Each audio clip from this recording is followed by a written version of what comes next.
Welcome to the deep dive.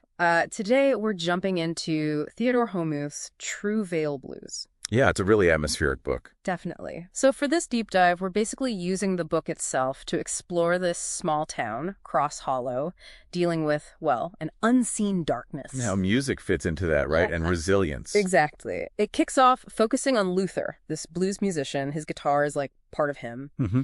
And he plays at May's dive house, kind of an outpost for the town's outsiders. It's a sanctuary. Right, a sanctuary. Mm. But the book says, even there's this weird stillness, like something else was waiting. Sets a mood, doesn't it? Oh, absolutely. And it's not just Luther feeling it. That's what gets interesting fast. Who else? Well, May, who runs the dive house, she's very observant, and Luther's Grandma Ray. Ah, the wise elder figure. Kind of. She has this quiet wisdom, and she says the air is thicker.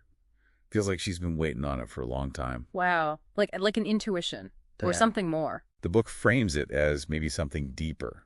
An ancestral knowing, almost, connected to the place itself. Okay, that's unsettling. So how does this feeling, this thickness, start to manifest more openly? It starts subtly, with these unfamiliar men showing up.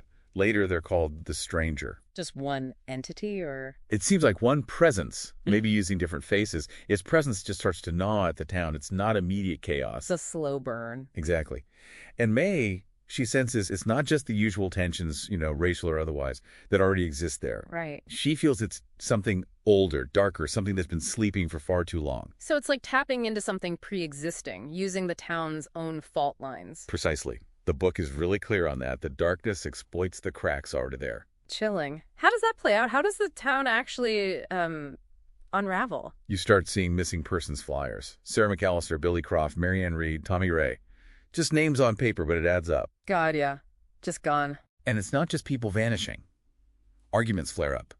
Fights break out over nothing. It reflects the stranger's influence. How's that described? What's the stranger actually doing? The text says it feeds on anger, fear, hatred.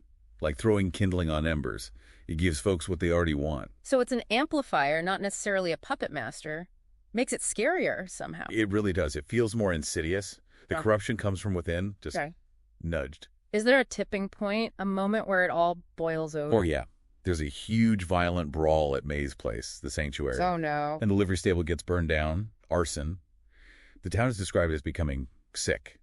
People act feral, wild. Like they're poisoned. Exactly the word the book uses, poisoned. The social fabric just shreds. But, okay, amidst all this breakdown, this is where Luther's role becomes clearer. Yes, absolutely. It's like the chaos forces his purpose to the surface. He has these recurring dreams. Dreams? What kind? Of an eyeless woman. Very archetypal figure. She tells him his voice, his music is the key, the tether, the remembrance.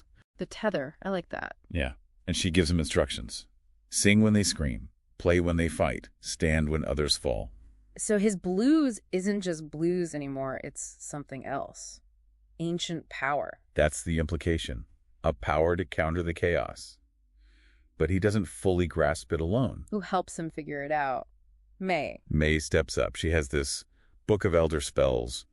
Turns out she knows things. Ah, so she's more than just a bar owner. Definitely. She guides Luther, reveals something called the Song of Binding. A specific melody. To do what? To tie shadows down, weaken their hold. And she tells Luther he's the one meant to play it. Why him specifically? Because, she says, he was born under loss, raised in sorrow, carrying both fire and kindness. His life, his pain, his empathy, it fuels the magic. Makes sense. So the confrontation happens. Luther, May, the stranger. Yes, the reckoning. Luther stands against the stranger, against the corrupted townspeople, and plays that Song of Binding. And what happens? Does it work? His music. It's described as cutting through the thick fog of rage and fear. May's there too, chanting, using her own magic. A team effort. Totally. Their combined power literally cracks the ground. The strangers throw him back. Its form just dissolves. Wow. So victory. Darkness defeated. A victory, yes. But the book is careful. It says it's not an end. The town is scarred. The fight isn't truly over. What does Luther take away from that, if it's not over? He realizes the darkness, maybe that kind of darkness, it still lingers, always there, just beyond the veil. So he has a new job, basically. Pretty much. He accepts this new purpose to keep playing. His music becomes this ongoing act of resistance, of holding the line, and a source of strength, too. So this deep dive into true Veil blues, it's more than just a story. It feels like a reminder, doesn't it? Yeah, that even when you win a battle, those underlying forces, fear, hate, division, they don't just vanish. They linger. Right, just beyond the veil, like the book says. It makes you think, what's the ongoing role of things like art, like community, like just individual courage, you know? Hmm. And pushing back against those shadows that hang around in any society. Yeah. What part do your songs, your art, your standing up, what part does that play in your world, right? Something to chew on.